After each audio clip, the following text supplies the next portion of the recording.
Welcome into the Week 8 FFPC preview. I am your host, Aidan Liquorie, joined as always, Dave Terp. Terp is gearing up for every time we do this, the Phillies have a playoff game. Every time we come back a week later, the Phillies are still playing. So it's Terp's gearing up for that. Terp, I'm just going to jump right into it. We don't need to discuss any of the injuries that have been killing you. We will give you some slight praise. Thank you. Travis Etienne, it's finally happening. Kadarius Toney may be happening. Who knows? We're not going to dive into the details too much here. But Terp, as always, I want you to start. I want you to tell the people who not to start this week. What's a player who's inside the top 25 in their projected points per their position that you think is due for a disappointing week? When the game started last week, everybody was riding the Breece Hall bandwagon. Had that big touchdown.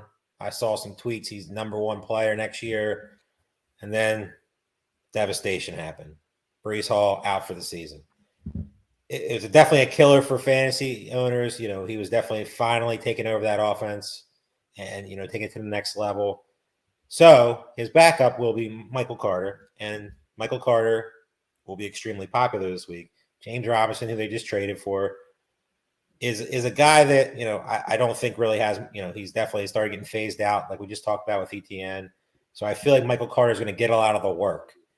That doesn't really mean anything to me this week, because I think New England comes out pissed off after just getting embarrassed on Monday Night Football with a quarterback controversy that should have been. Like Bailey Zappi's a good story, but Mac Jones is your guy. You got to give him the year and see what happens. I mean, he led you to the playoffs last year. I think the Patriots come out. They stop the run. They stop Michael Carter. He's going to be extremely popular, pretty much started in every format this week. Michael Carter is the guy that I think you should stay away from.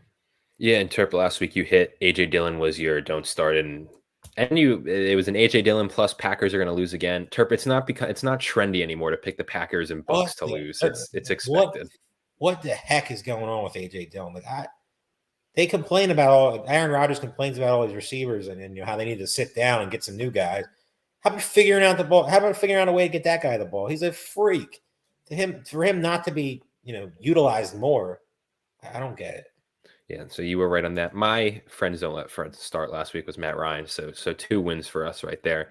This week, speaking of the Packers, Aaron Jones is running back 14 on the week. He gets single-digit carries pretty much every week. It's reliant on his receiving value, and he's playing the Bills this week, one of the top defenses of the league. Prior to last week against the Commanders, when he had 9 catches and a couple of touchdowns, 3 of his 4 games were 10 points or less in full point PPR. I can't trust a single Packer against that Bills defense. I think that offense is terrible. I think Aaron Jones he's going to have the occasional blow up game. I think a majority of them are going to be single digit efforts by him. I am staying away from the Packers and byproduct Aaron Jones. I think people are going to like in that game is Robert Tonyan. That's it. I think people are going to fall in love with Aaron Jones again after the performance. That you can't buy into it. So, I mean, his two big 25+ point efforts against the Bears and then the Commanders are really, I think we said it last week, that's really buoying his overall ranking, because if you take those out, I mean, you can't take them out, but they matter. But besides those, it's just been terrible week after terrible week. I'm off on Aaron Jones. Terp, 2 touchdown guarantee. Last week for you said CD. The Cowboys did not look great against a porous Lions defense. I said Devontae Adams. He good week for Adams, but no touchdowns against the Texans this week. Let's go for it. Who you got? My 2 touchdown guarantee this week is Chris Olave. I feel like Andy Dalton is really starting to feature him more. No Michael Thomas, no Jarvis Landry. Still, a team that is not very good in a game flow that should be in their favor. I really feel like Chris Olave takes the next step this week. Has just a breakout type of situation where he catches 2 touchdowns, maybe 8 for 160 and 2 TDs. I hope they don't win because it helps the Eagles, obviously, with their draft pick. But if Devontae Adams doesn't play, it could be a very, very, very questionable, Raiders offense on the other side. But I feel like he'll get out there. Illness, he obviously had a serious illness. But Chris Olave is the guy that I'm going with. I feel like he lights up that Raiders secondary. I'm going to go with one of your guys. I don't know if we've ever predicted it for a quarterback, but Jalen Hurts is my 2 touchdown guarantee. The Steelers defense is terrible. TJ Watt still isn't back. The Bucks offense is terrible. So that whatever 13 points, I'm not crediting to the Steelers defense as much as the poorest Bucs offense. Last week, the Dolphins only had 16, but their offense just kind of sputtered in the red zone. I don't think that happens to the Eagles. I know the Eagles struggle in the second half. I think that second quarter is going to be big as it usually is for the Eagles. I'm in on Jalen Hurts this week. He's essentially still, even though Miles Sanders has exceeded all expectations we've had, Jalen Hurts is still I view as the goal line back. They get in the red zone. He's going to be taking it in. So give me Jalen Hurts to score 2 rushing touchdowns this week against that Steelers defense. Moving on. Y'all must have forgot Terp last week. Wan'Dale Robinson put up it wasn't amazing, but he had Average. 6 for 50. Keeps on looking good though. Daniel Jones is targeting him. He looks confident and comfortable. Try to put that together. Confident and comfortable in his role. I think for Wan'Dale, just you're almost hoping that the Giants get a receiver at the deadline to and maybe take some focus off of him, and he can really work out the slot. The Tony trade obviously only helps Wan'Dale. I'm just giving some love to my guy. So that was your y'all must have forgot last week. Mine was Hunter Henry that just entirely missed. Who's your y'all must have forgot this week? The tight end position this year has been a disaster. Mark Andrews injured last night. Travis Kelce's been leading the pack, obviously. Some guys have had their weeks, and it's really hard to figure out who to start, at the tight end position because it's just a disaster right now. My guy this week, if you look at last week, Thursday Night Football, Juwan Johnson had a great game against Arizona. 5 catches, I think it was, 2 touchdowns. Mm-hmm. Yeah, I know the game script was in his favor.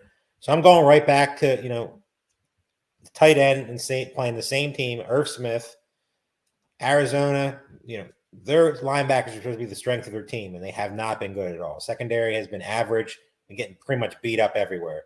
I mean, you see all the no-name Saints receivers that are getting behind them last week.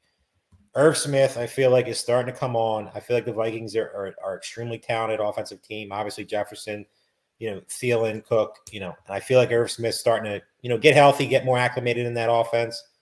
He's a guy that I feel like you should be confident starting this week and against a very, very average Arizona defense in a game that could be the highest scoring game on the script.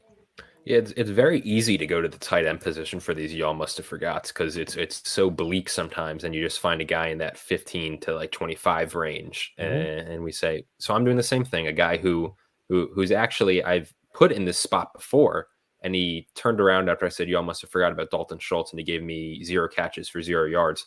But I'm going back to Dalton Schultz this week. 2 games with Dak. He's put up 16.7 fantasy points in FFPC formats, and then last week 12.4. He's averaging 7 targets a game with Dak.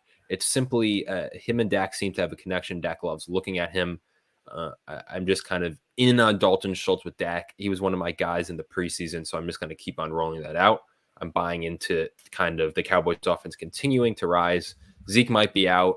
I think Tony Pollard is going to be a great Tony start. Pollard is coming, hopefully. No one's forgetting about him, but I wonder also with Zeke being out and Pollard being heavily featured, maybe they do go even more passing than sometimes we could expect with Pollard even out the backfield, which I think could result in more targets for our guy, Dalton Schultz. So I'm in on Dalton Schultz, tight end 13 this week, but I'm comfortably starting him as a top 10 play out of tight ends. And as always, Terp, we close the play of the week. Who's your play of the week? This one's way off the board. I mean, this is there's a couple guys I'm going to go with the Gabe Davises of the world, the Amari Coopers of the world that I really felt like we're going to be, a little easy. So why not get a little crazy? With David Njoku being out, Harrison Bryant is going to be the guy. Cleveland, they're not a good team, and obviously Cincinnati just losing Chase. They still have Boyd and Higgins. That game should be up and back. Harrison Bryant, who I've always said has been a very, very solid tight end. He's just stuck, on a team just like Njoku was, for a while. And he finally showed how much talent he has. I feel like you're going to see for a couple of weeks Harrison Bryant be one of the leading tight ends in fantasy football. My play of the week, Harrison Bryant scores a touchdown, 70 yards, 6 catches. Wouldn't be crazy to see the Browns win that game outright. Jacoby Brissett put it out there today. They need to just let it go and just throw the ball around. Stop, babying it around. So Jacoby Brissett, I'll take your word for it. Harrison Bryant, play of the week, top 3 tight end this week.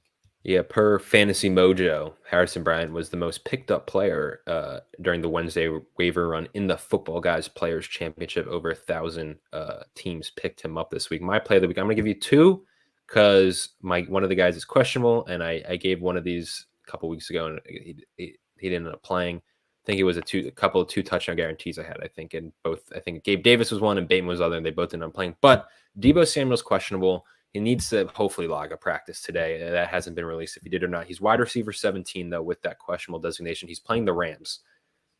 Earlier this season against the Rams, he had 7 for 115 and 1. Jalen Ramsey obviously made it look silly on that tackle attempt. But it's just for the career, Deebo averages about 9 touches a game for 95 yards and just under a touchdown a game. He murks the Rams, as simple as that. Sure I'm going to go with Preston on there. But he's questionable. If he doesn't end up play, your 2 touchdown guarantee was my play of the week. Chris Olave is wide receiver 21. I'm going to give you some stats on Olave. 3 of his last 5 games, he's had 13 plus targets, which is just straight nutty that he's played in. He's had 13 plus targets, but in those 2 games that he didn't have 13 plus targets, he had a touchdown. So he's either had 13 plus targets, which is equated to 80 plus yards each game, or a touchdown in his last 5 that he's been healthy. And he's playing a team that is ranked 25th in the league in passing defense. They're giving up 260 yards. Andy Dalton seems to love targeting him. The Chris Olave to the moon is just everyone's on, and I get it, but I think hopefully Chris Olave, we didn't jinx you here, but all aboard.